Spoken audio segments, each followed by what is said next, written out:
De volta com Justiça e Trabalho de hoje, eu estou conversando com o juiz do trabalho aqui do TRT, da 21ª Região, no Rio Grande do Norte, sobre a nova legislação do trabalho doméstico, né? Doutor Cássio, o senhor historiou todo a perspectiva histórica do trabalho doméstico no país e até chegarmos aqui a essa propositura dessa proposta de emenda constitucional. O que é que trouxe de novo? O que é que traz consigo essa possível emenda constitucional que está a ser regulamentada? Bom, já se tornou desde abril, né, de 2013, é a emenda constitucional 73, 2013, já foi aprovada e promulgada pelo Congresso Nacional, já está em vigor e ela trouxe uma alteração do parágrafo único do artigo 7º da Constituição Federal. Nele existe alguns direitos previstos nesse artigo 7º que foram extensíveis à categoria dos domésticos. Já havia essa previsão, conforme eu disse, desde a Constituição de 88. Mas a Emenda Constitucional 72, ela estendeu alguns direitos que antes não tinha previsão e que agora passou a ter. Alguns dispositivos, alguns direitos, eles têm aplicabilidade imediata e outros dependem de regulamentação. Essa que é a dinâmica da Emenda Constitucional 72, que foi a conversão em lei da chamada PEC das domésticas. O que é que já está em vigor hoje, depois dessa?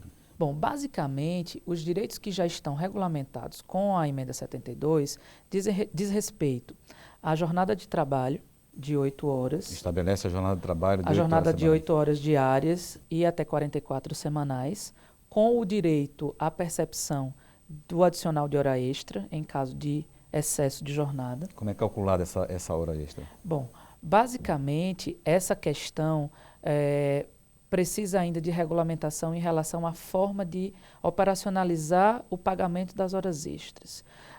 O que a gente tem efetivamente? A jornada de trabalho, ela deve ser de 8 horas todos os dias, de segunda a sexta-feira, e até 4 horas no sábado. Ou então, uma jornada diária de 7 horas e 20, para que o somatório da jornada na semana seja de 44 horas. Não ultrapassa as 44. Se ultrapassar, será contado como hora extra. Tudo que ultrapassar essa jornada, tanto das 8 horas diárias, quanto das 44 semanais, vão ser consideradas horas extras. Agora, existe aí dentro do processo de regulamentação algumas questões acerca da possibilidade de compensação de jornada de trabalho, banco de horas, algumas outras questões que a gente vai ter oportunidade de detalhar um pouco mais. Ou seja, pode ser flexibilizada essa questão do trabalhador ultrapassar, ao invés de pagar as horas extras, ele fazer uma compensação depois. Ou estabelecer um banco de horas. É possível, sim. Desde já, até antes da regulamentação da forma da compensação por banco de horas, é possível, com um acordo individual, se fazer a compensação durante a semana. Como é que isso ocorreria? Se você precisa de que o empregado ele permaneça um pouco mais durante o dia, desde que não seja superior a 10 horas, é possível você diluir as 4 horas do sábado durante a semana, por exemplo, de segunda a quinta-feira, de maneira que, nesse período, o trabalhador ele permaneça na residência 9 horas, de segunda a quinta-feira, 8 horas na sexta-feira e não venha trabalhar no sábado. Isso aí é uma forma geral de compensação de jornada. Então, essa previsão ela já é possível se utilizar desde logo. A questão da compensação por banco de horas ainda depende de regulamentação, certo? Existe aí a questão da regulamentação imediata. Além da jornada de trabalho, a gente tem a questão da discussão sobre o intervalo para almoço e descanso, tá certo? Que para aqueles empregados que trabalham até 6 horas ininterruptas, ou seja, 6 horas direto, ele teria 15 minutos de descanso, de intervalo. E se o trabalho for superior a 6 horas, ele teria direito a, no mínimo, 1 hora de intervalo, ou no máximo 2 por dia. Então, isso também é uma previsão específica, né, que o empregado passa a ter direito imediatamente. E, a partir daí, é necessário ter uma mudança um pouco na estrutura de funcionamento da própria residência, né? Então, é necessário se observar essa questão do intervalo pelo menos até termos essa regulamentação de como esse intervalo vai ser efetivamente gozado. Ou seja, de certa forma também ficou em aberto, ou seja, o empregador ele pode, de comum acordo com o empregado, ele pode flexibilizar esse horário de trabalho, começar mais cedo ou mais tarde, enfim. O importante é que ele cumpra a determinação de que são 8 horas diárias, 44 horas semanais, se ultrapassar, paga hora extra, ou se compensa, se faz um banco de horas para uma posterior compensação, né? Sim.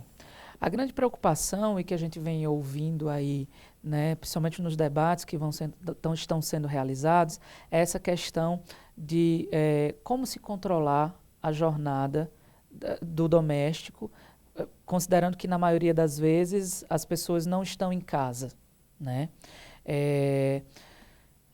Primeiro há que se verificar o seguinte, o empregado doméstico, em que pese ser normalmente apenas um, ele vai precisar sim ter o registro da sua jornada de trabalho, não vai haver a aplicação direta da CLT, porque a CLT, ela exige que o empregado doméstico, ele tenha, aliás, que o empregado urbano o empregador urbano só tem controle de pontos se ele tiver mais de 10 empregados.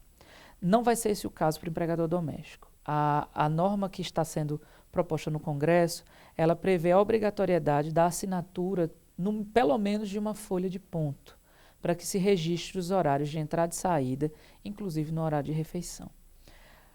A dúvida que surge aí é como validar, ou seja, como garantir que se retrate a realidade nessa folha de ponto.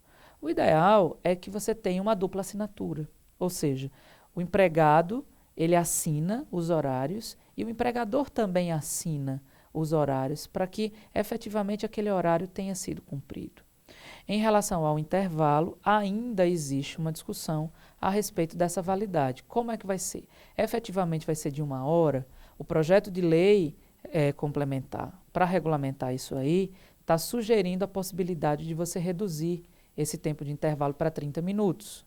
Com isso, você teria que reduzir o horário de trabalho. Imaginemos a situação do empregado que trabalhe das 8 até o meio-dia e trabalhe tem um intervalo de meio-dia a meio-dia e 30.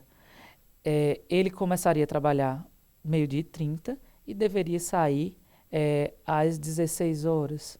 Por quê? Porque você vai reduzir o tempo de jornada dele, tá certo? De maneira que você, ao invés de ele trabalhar 8 horas, ele vai trabalhar 7 horas e meia, para que ele possa efetivamente gozar do intervalo de 30 minutos e ter um horário reduzido na sua jornada de trabalho. Enfim, são várias particularidades que eu acho que somente no dia a dia que vai necessitar um período de adequação de ambas as partes, né? Ou seja, tanto do empregado como do empregador, né? Na verdade, com essa regulamentação, você tem aí uma mudança de hábitos, tá certo? Normalmente... Mudança cultural, né? Sim, efetivamente. Muitas vezes, no trabalho doméstico, antes da emenda constitucional, o empregado preferiria ter o intervalo reduzido para poder ir embora mais cedo. É isso que o projeto de lei ele tenta equacionar, mas existe uma proteção mínima que vai precisar ser respeitada.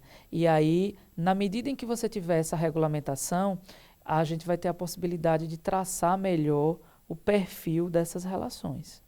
Ok, doutor Cássio, nós vamos precisar fazer um breve intervalo novamente e dentro de instantes nós voltamos com Justiça e Trabalho.